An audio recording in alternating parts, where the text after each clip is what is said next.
Para as pessoas que vivem da pesca nas encharcadas florestas tropicais da Amazônia, o perigo sempre espreita bem abaixo da superfície destas águas calmas.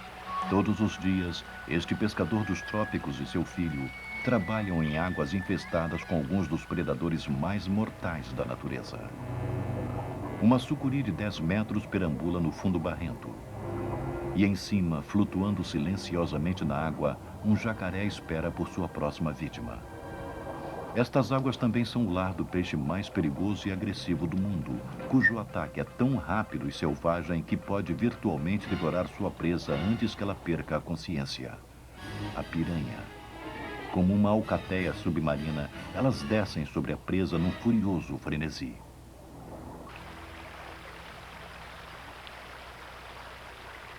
Para o pescador, a piranha, com seus dentes de navalha, é mais um risco casual da vida, os quais são muitos.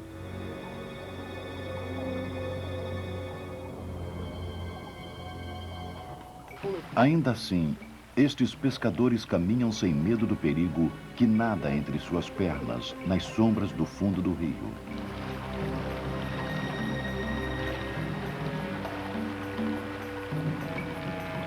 Entretanto, para a maioria de nós, elas são como algo saído de um filme de terror.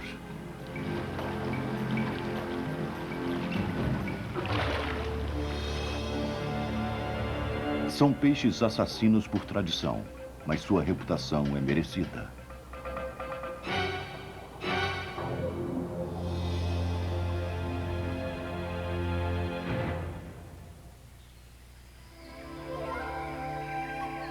Esta é a Amazônia, a região que abrange o norte do Brasil e o sul da Venezuela. A floresta tropical daqui não é de maneira alguma perturbada, e a vida continua agora da mesma maneira que há 10 mil anos.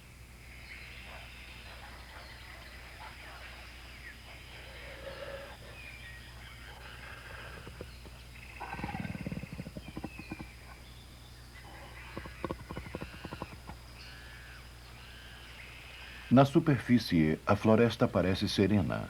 É fácil ser seduzido pelo fluxo suave de água e a interminável graça da natureza dentro da floresta. Abaixo da superfície, entretanto, é uma história diferente. Parte da furiosa reputação das piranhas deriva do fato delas estarem espalhadas pela América do Sul.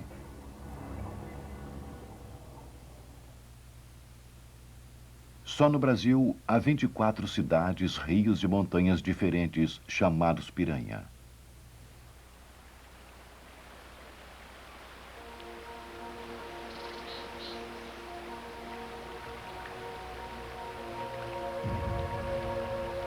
Dentro de todo o rio, canal e lagoa, espreita um peixe que tem sido descrito como uma perfeita máquina mortífera. O peixe canibal, a piranha.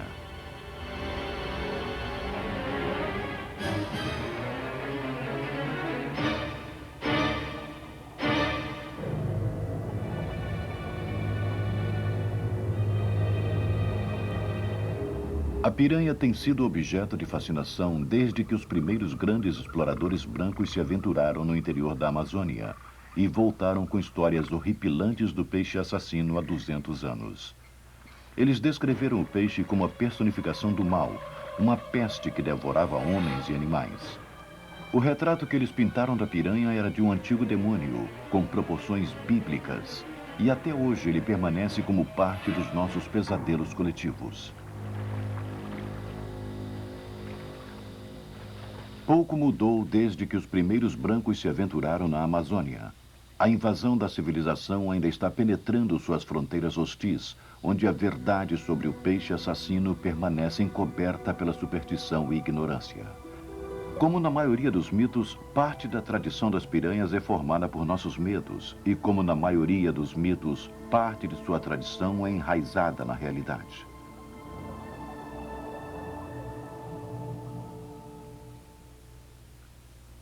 A Bacia Amazônica do Norte, a área entre o Rio Amazonas e o Rio Negro no Brasil, e o Rio Orinoco na Venezuela, É uma imensidão primitiva, onde o tempo está em toda parte e em parte alguma.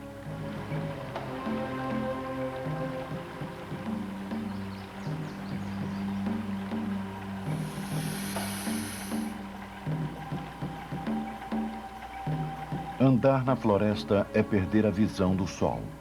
É andar numa terra de sombras e chuvas perpétuas. É viver abaixo da sufocante densidade das copas das árvores.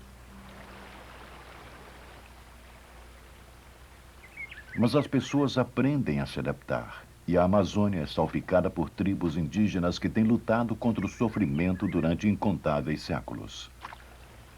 Para os índios Panares da região de Manipuari, na Venezuela, a piranha é muito menos perigosa do que outros acontecimentos que põem a vida em risco na Amazônia.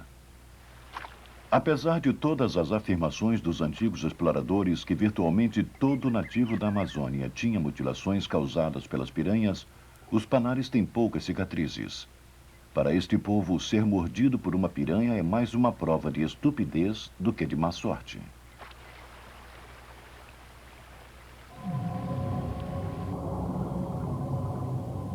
A verdade sobre as piranhas é que elas atacam as presas apenas sob certas circunstâncias. Na maioria das vezes, elas não prestariam atenção no bagre, mas este nadador solitário chamou sua atenção.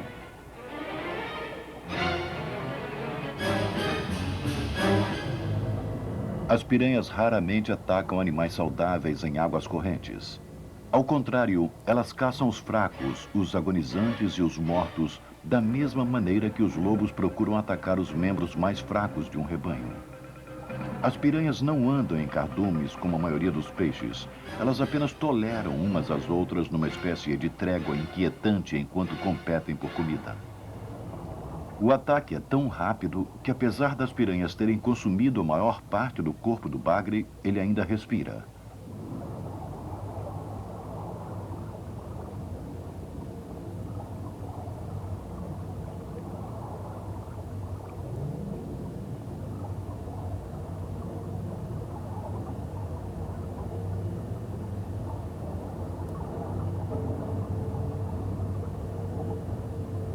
Logo, nada resta do bagre.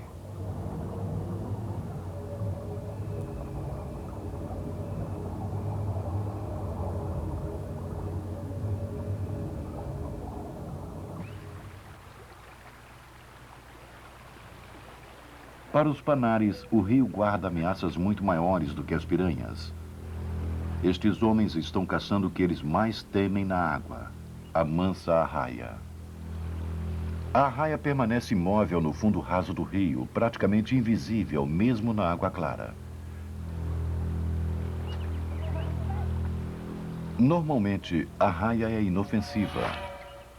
Mas se alguém a pisar, sua reação de defesa é chicotear com a cauda, que é armada com espinho com farpas cobertas com um ácido viscoso, o pé ou a perna do distraído caminhante, e depois agitar as farpas no ferimento.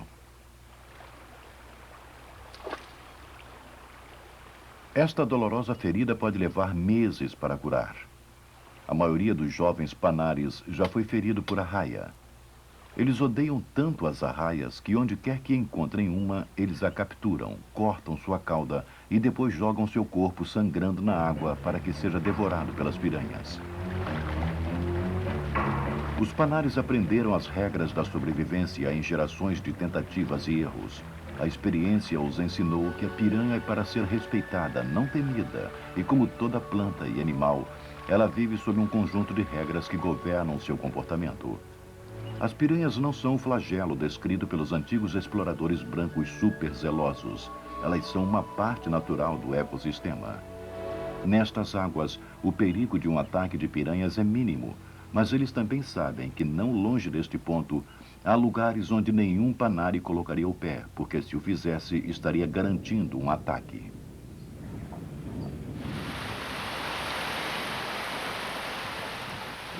Um antigo ditado na Amazônia diz que no verão chove todo dia e no inverno chove o dia todo.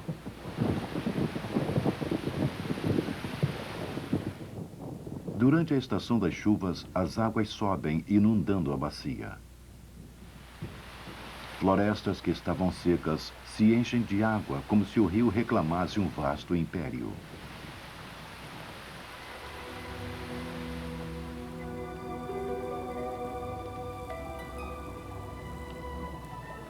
Os confins escuros dos rios e lagoas mostram uma floresta espectral.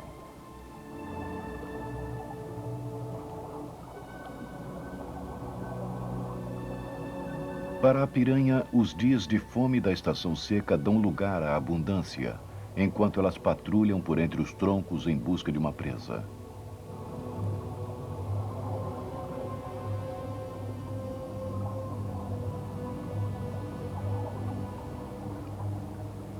Assim como a maré, as águas gradualmente baixam. Enquanto a maior parte das piranhas retorna aos canais do rio, muitas ficam presas nas piscinas rasas, onde se tornam presas fáceis para as centenas de espécies de pássaros que vivem aqui.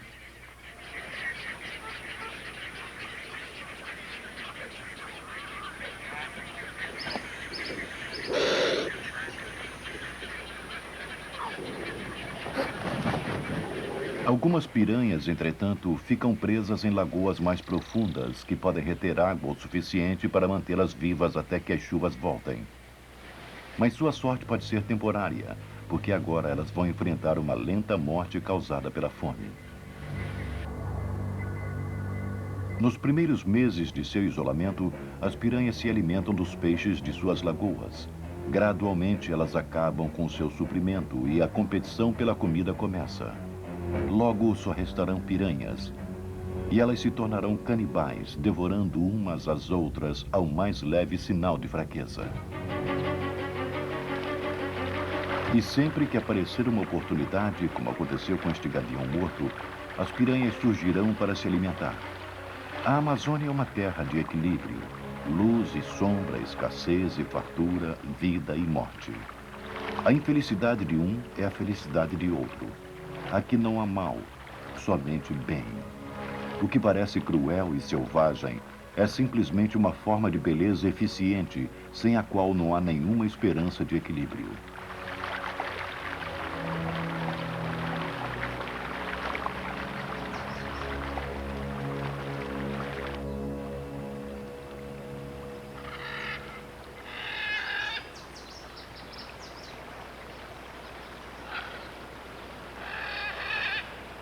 Cada forma de vida na Amazônia é precisamente projetada. O objetivo é simples: a continuação das espécies. A natureza levou eras para projetar um complexo sistema de interdependência no qual cada planta e cada animal não vive somente por si, mas também pelo ecossistema inteiro. E assim é com a piranha. Ela não existe exclusivamente por causa de si mesma. Ela existe porque desempenha um papel essencial na saúde da Amazônia. Assim como o lobo, a piranha é um predador que está no topo da cadeia alimentar. E assim como o lobo, ela raramente se alimenta de animais fortes e saudáveis. Além de ser predador, a piranha também é carniceiro e se alimenta bastante das carcaças de animais mortos. No grande esquema de coisas, o trabalho da piranha é manter o rio limpo de detritos, da mesma maneira que os abutres e as hienas mantêm as savanas limpas. As piranhas separam os fracos, os doentes e os mortos, e desta maneira mantêm a saúde do rio. E não é preciso ir muito longe em qualquer rio da Amazônia para ouvir histórias deprimentes de pessoas saudáveis atacadas por piranhas. Sebastião Alves é administrador do controle de malária no município de Barcelos, no Rio Negro, no norte do Brasil. Quando criança, ele foi selvagemmente atacado por um cardume de piranhas. Ele relembra que quando menino observava seu pai tirando as vísceras de um porco selvagem na margem do rio. Eu sou nascido e criado aqui no Rio Negro, no município de Barcelos. E com a idade de 3 anos, com meu pai caçando, ele caçava, ele pescava, meu pai limpava o porco e jogava as tripas no rio. E o cheiro do sangue e das tripas atraiu as piranhas. O rio ficou infestado. E eu, sem pensar, fui tomar banho. E aí as piranhas me atacaram na boca. Eu cresci, passei um pouco ruim, mas estou vivo, né? Isso é que é bom. Graças a Deus eu consegui me recuperar e meu pai foi tratando de mim. Naquela época não tinha muitos recursos. Mas acidentes como este são isolados porque as pessoas da Amazônia aprenderam a não nadar com o ferimento aberto e a evitar limpar peixe e caça nas águas onde se banham. Elas aprenderam a ser cuidadosas, literalmente a olhar antes de pular. A noroeste de Barcelos, cruzando a fronteira da Venezuela, encontra-se uma extensa planície chamada Llanos. À distância, Llanos parece nivelada e inexpressiva, mas é uma terra de ilusões, onde plantas aquáticas de repente alçam voo. Uma terra de intensa beleza e magia. Aqui, a luta pela vida é tão intensa quanto na floresta tropical ao sul.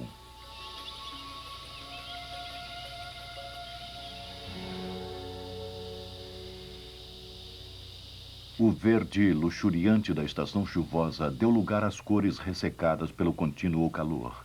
Um mar de mato seco se estende por quase 650 mil quilômetros quadrados, desde os Andes ao oeste até o rio Orinoco ao leste.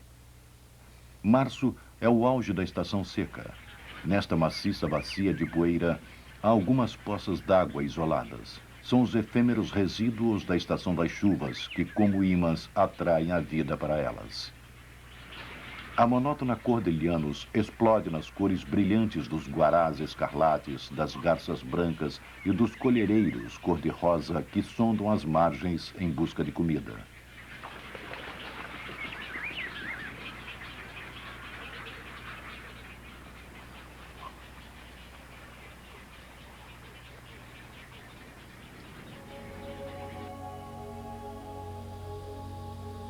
Esta lagoa está cheia de piranhas aprisionadas. Estas piranhas são as mais agressivas de toda a espécie. Os venezuelanos as chamam de Caribe por causa de uma tribo de índios canibais que viveram na costa caribenha. A Caribe é uma das duas espécies de piranhas carnívoras de barriga vermelha. É um peixe brilhantemente desenvolvido, compacta e musculosa.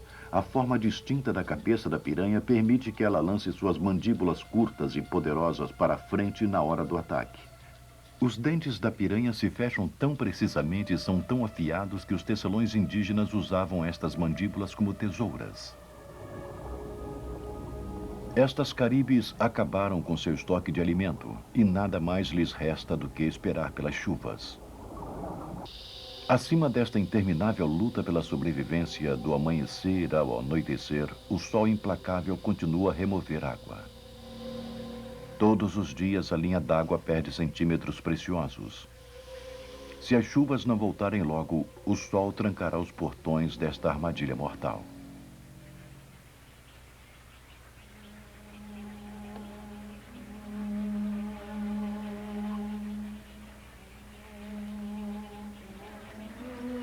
Próximo dali, outras poças já secaram.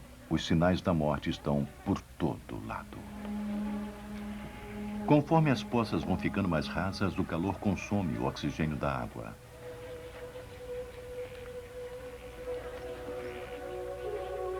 A temperatura da água está aumentando. Logo, a própria água asfixiará a vida na lagoa. Não há lugar para estas piranhas nadarem. Para elas, o alívio não chegará cedo o suficiente e em mais 2 dias elas se transformarão ou em refeição para os milhares de pássaros que se banqueteiam com peixes mortos ou seus corpos queimarão sob o implacável sol amazonense.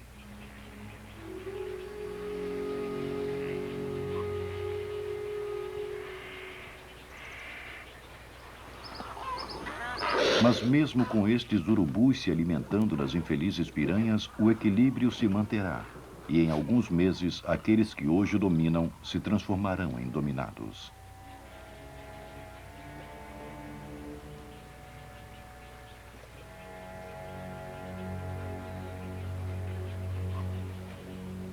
Assim que a estação das chuvas retorna, a rasa bacia que era poeirenta Llanos se enche de água.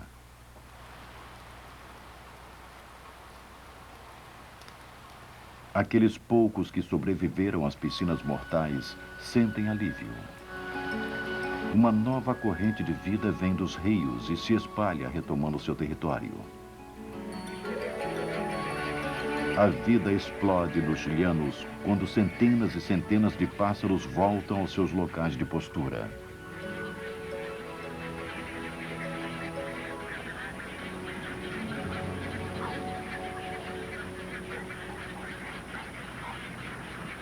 Garças e cegonhas criam seus filhotes em ninhos nos galhos pendurados sobre a água.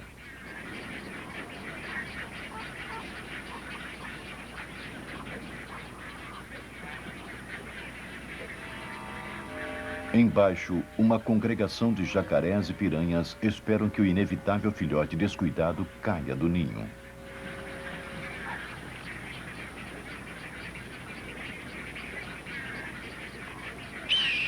Este jovem pássaro estava quase adulto e pronto para voar. Entretanto, por alguma desventura, ele caiu na água e foi imediatamente devorado pelas piranhas. Os mesmos pássaros que se alimentaram das piranhas indefesas há alguns meses atrás agora perdem seus filhotes para elas.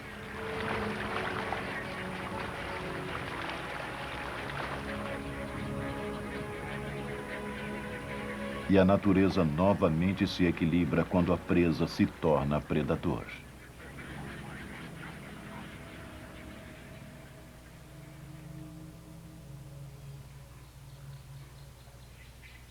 Em algumas partes do Llanos, a capivara, o maior membro da família dos roedores, teve um retorno dramático. Uma capivara macho adulta pode pesar até 75 quilos. Apreciada pelos venezuelanos por sua carne saborosa e tenra, a capivara foi caçada sem descanso por quase 100 anos até sua população ter chegado a níveis perigosamente baixos. Agora, protegidas pelo governo, manadas de capivaras estão retomando seu lugar de direito no Llanos, a despeito de alguma caça ilegal. As capivaras vivem em grupos familiares com até 40 indivíduos. Cada grupo é chefiado por um macho patriarcal que passa a maior parte do seu tempo nos desafios com os machos mais jovens que desejam assumir o seu harém.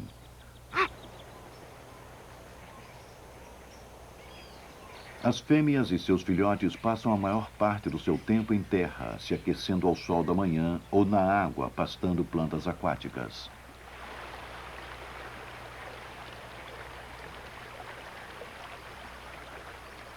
Eternamente vigilantes, elas precisam tomar cuidado com o jacaré que silenciosamente desliza em torno delas. Aqui a sobrevivência depende da vigilância. Um descuido, mesmo por um segundo, pode significar desastre.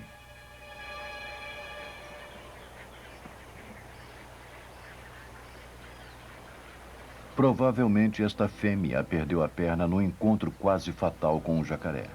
Sua experiência aumentou seu cuidado com os perigos escondidos na água, mas já é tarde para uma outra capivara que não teve tanta sorte.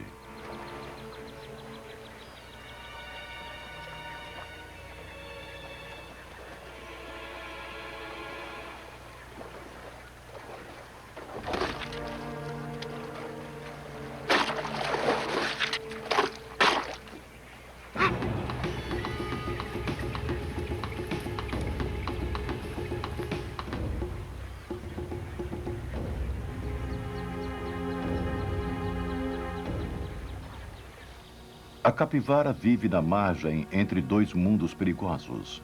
Na água, ela pode se tornar presa do jacaré e da piranha. E em terra está sujeita às armas dos caçadores e a outros predadores, como o urubu.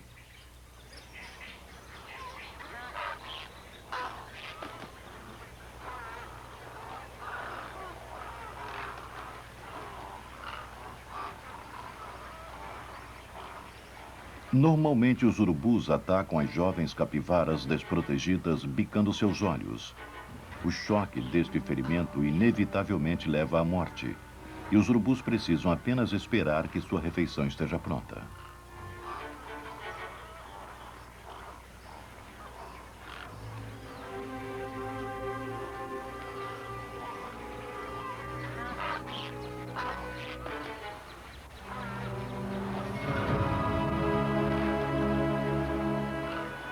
Perto dali, as capivaras observam enquanto os urubus disputam a posse do filhote morto.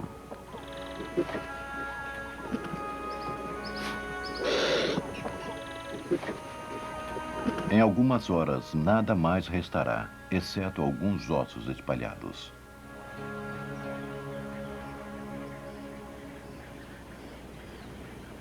Não muito longe, um outro macho tem uma ferida aberta e infectada no ombro. A capivara tem uma pele grossa, que normalmente é a sua defesa contra o jacaré e a piranha. Mas feridas abertas como esta são um convite ao desastre. O cheiro da infecção já está no ar e não passou despercebido. O urubu onipresente é um pássaro eternamente vigilante e sua presença é um indicador de morte. Os urubus preenchem em terra o mesmo nicho que a piranha na água. Eles são a equipe de limpeza da natureza. Os sentidos de audição e olfato são muito apurados nos urubus. Qualquer distúrbio no fluxo natural da vida é atrativo para eles, e eles aparecem quase que sobrenaturalmente ao primeiro sinal de doença ou fraqueza. Esta capivara tem poucas horas de vida. Os urubus são pacientes. Se a capivara morrer em terra, seu corpo pertencerá aos urubus e a outros carniceiros como este carcará. Para desapontamento dos urubus, o macho se refugia na água para aliviar a febre da infecção. A água fria lhe dá algum alívio e por algum tempo ele se sente melhor. Na água, entretanto, os caribes já perceberam seu sangue.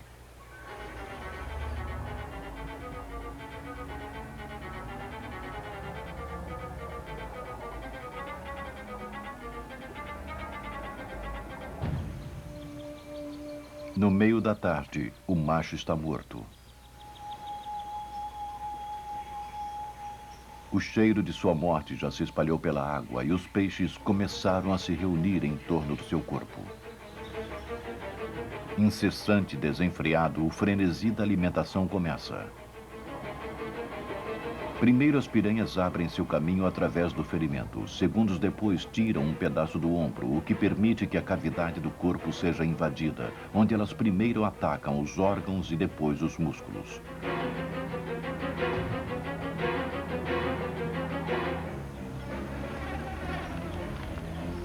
A capivara treme enquanto as piranhas abrem seu caminho pelo resto do ombro em direção ao pescoço.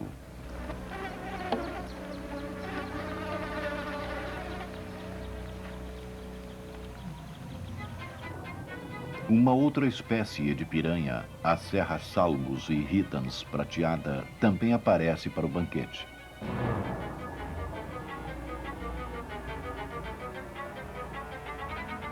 Em alguns minutos, estas piranhas de 15 centímetros reduzem esta capivara de 65 quilos a alguns quilos de pele e ossos.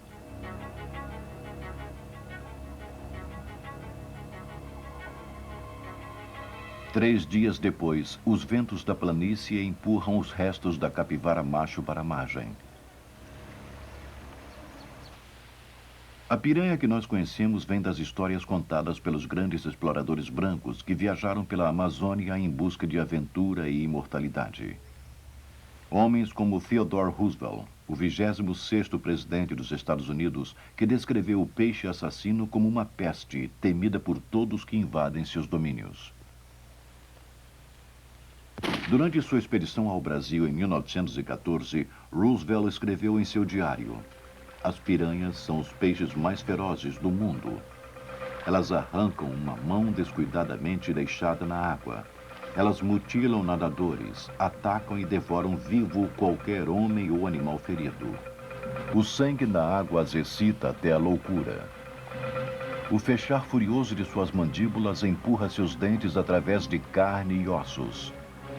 A cabeça curta, os olhos malignamente estáticos e as mandíbulas abertas cruelmente armadas são a incorporação da ferocidade do mal." As histórias de Roosevelt criaram uma imagem indelével do peixe assassino que permanece até hoje.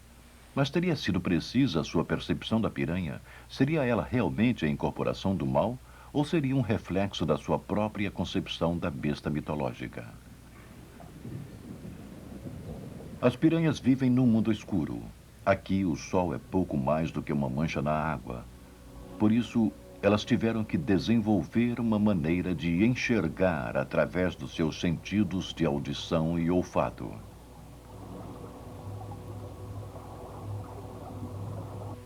Estes homens estão pescando no rio Caiçara, no Llanos da Venezuela. O pescador faz barulho na água enquanto estica sua rede até a margem oposta.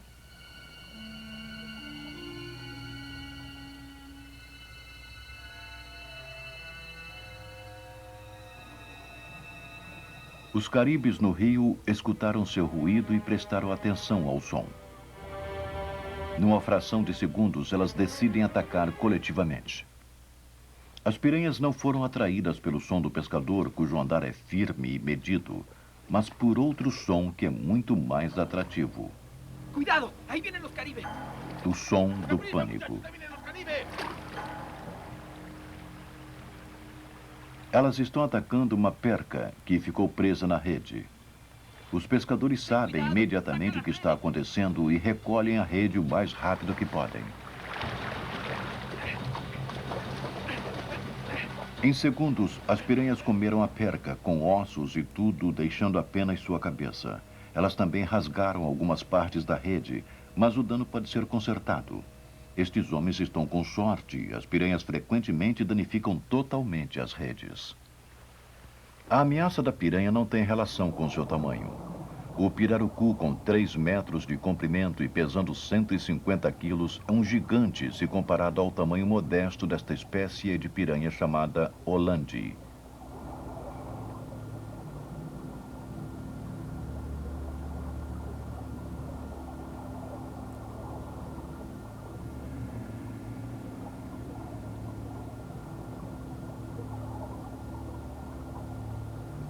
A maior parte das piranhas é pequena, não mais do que o tamanho do punho de um homem. Mais do que tudo, a reputação da piranha vem da severidade da sua mordida.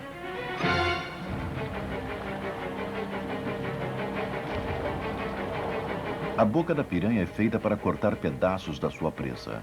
Muitos peixes predatórios prendem a presa com suas mandíbulas e arrancam pedaços ou a esmagam. Mas as piranhas, como estas, barriga vermelha, cortam de sua vítima pedaços do tamanho de azeitonas. Apenas uma mordida dificilmente ameaçaria a vida. Mas a piranha engole a carne inteira e morde de novo e de novo. Um cardume de piranhas ataca num frenesi agitado, vindo de todos os lados.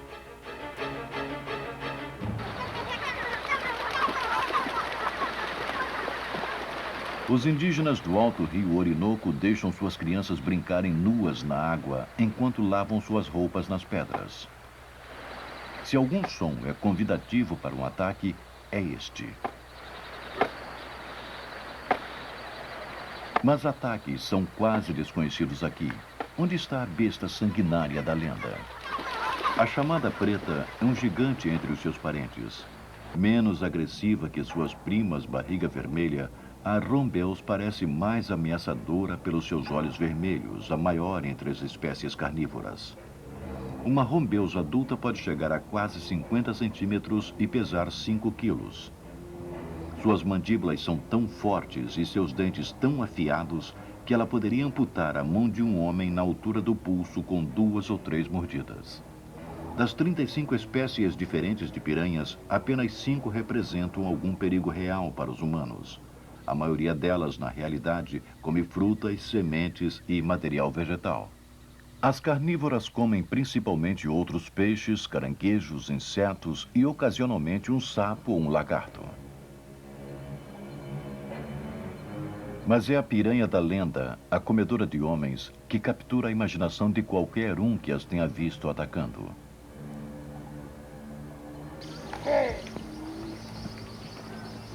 Na Venezuela, a Rombeus tem um ultrajante apelido de capo-burro, o que significa castrador de burros. Este nome vem da antiga crença de que o gado macho que precisa atravessar o rio corre o grave risco de ter os testículos arrancados por uma piranha. A história está profundamente engravada na crença do povo.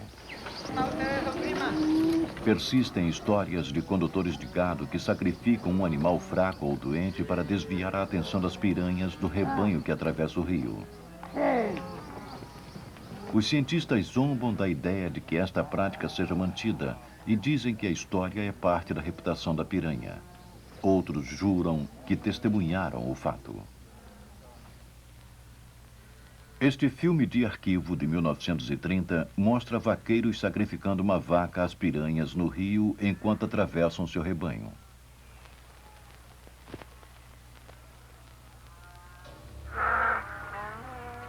A autenticidade do documento é difícil de ser julgada por nós. Isto foi feito para proteger o rebanho ou foi feito para atender ao cinegrafista? A resposta foi perdida com o tempo.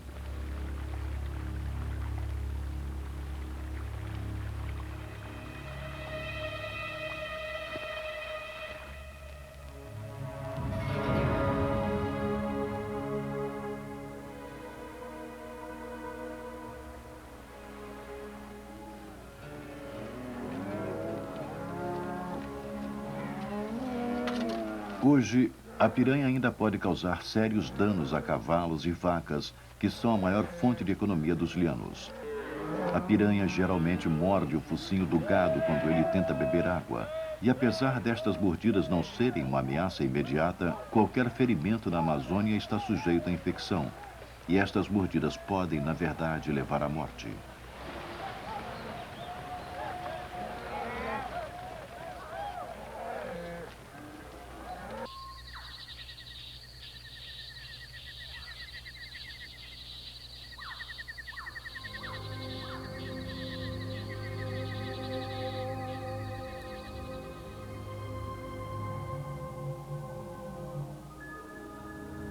Alguns fazendeiros estão tentando lidar com o problema da piranha confinada em terra, com a introdução da perca como meio de intimidação.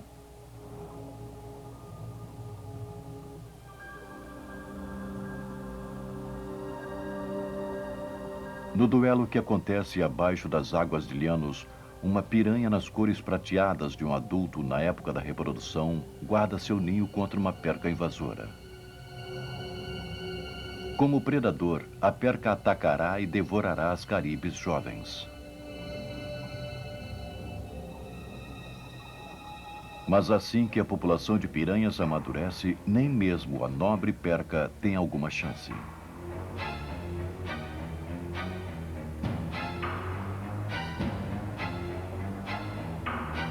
Mais uma vez, o equilíbrio se restaura e o predador se torna presa.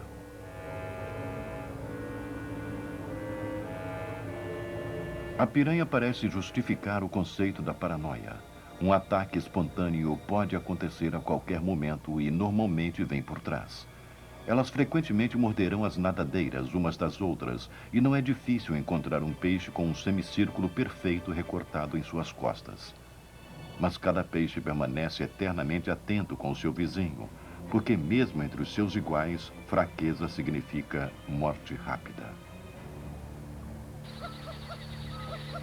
Equilíbrios na Amazônia são sutis, porém críticos. Este pássaro é a jassanã e é comumente encontrada em Llanos.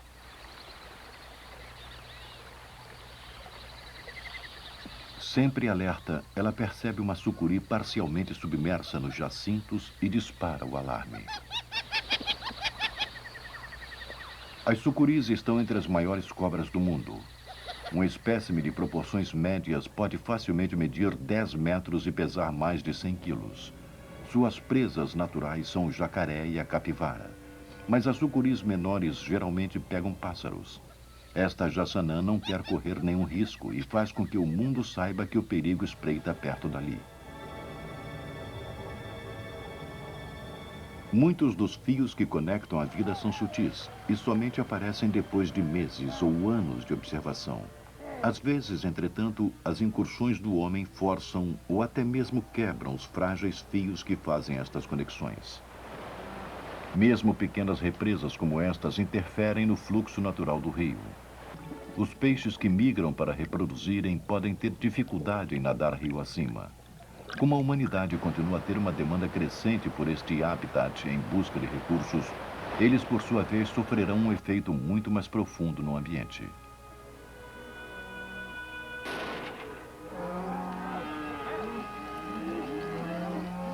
É difícil prever como a influência do homem com o tempo afetará os lhanos, mas qualquer que seja a mudança, para melhor ou pior, até a odiada piranha encara um futuro incerto.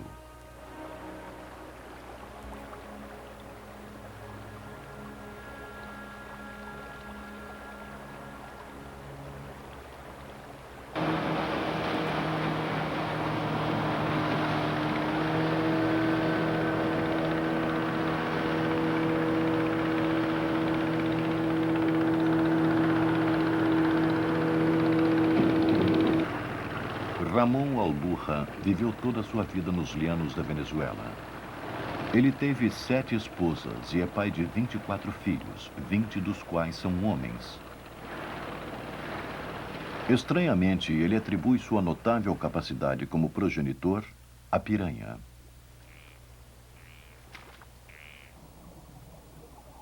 Na verdade, muitos homens como Ramon atribuem sua proeza sexual a uma tigela de sopa de cabeça de piranha.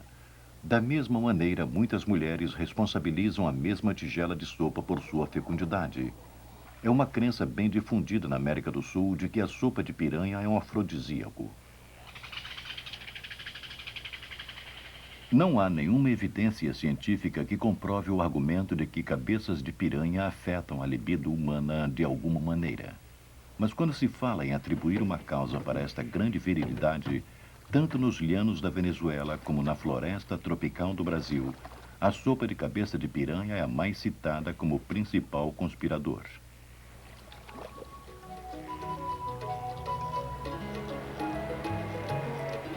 Vá a qualquer mercado de peixes na América do Sul, como este na Zona Franca da cidade de Manaus, no Rio Amazonas, e você encontrará piranhas à venda.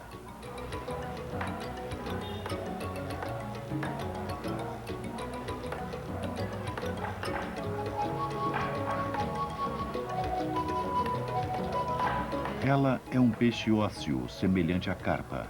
A carne é tenra e não é particularmente distinguível. As piranhas não são populares como peixe para se comer. Existem muitos outros peixes que fornecem uma carne firme e deliciosa e que se opõem aos magros resíduos de uma piranha. Mas ainda assim, a piranha mantém sua posição na colorida mitologia da Amazônia. A poucas horas de Manaus, rio acima, está o Lago das Piranhas. Muitas espécies diferentes de piranhas nadam neste lago. Durante o auge da estação das chuvas, quando o rio invade seus barrancos, o lago está salvo. Mesmo assim, os pescadores ainda enfrentam o inquietante problema de constantemente pegar piranhas em suas redes.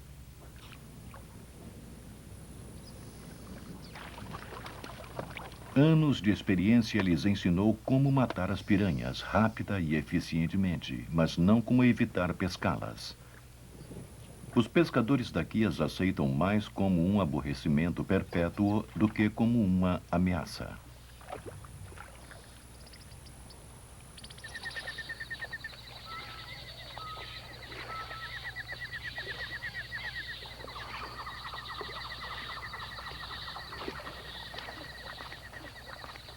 A piranha é parte da vida de qualquer pessoa que vive ao longo dos cursos d'água da Amazônia.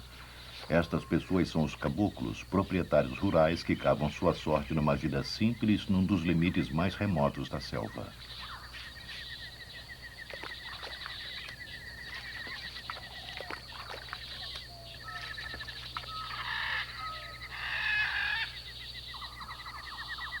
Este caboclo vive com sua esposa e filha na margem de uma lagoa do rio Madeira, no Brasil.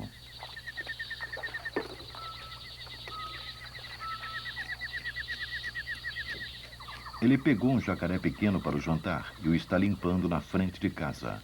O jacaré é parte importante na dieta do caboclo.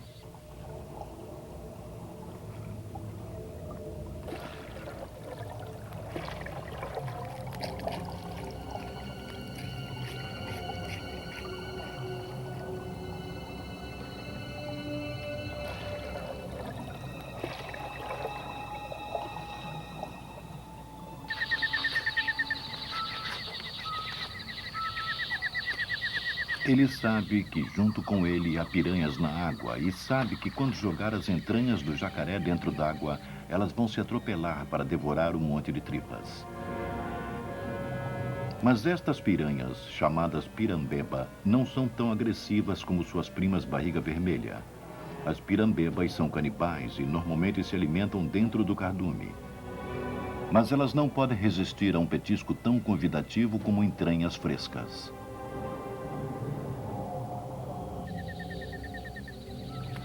O caboclo trabalha e lava na presença das pirambebas sem medo algum.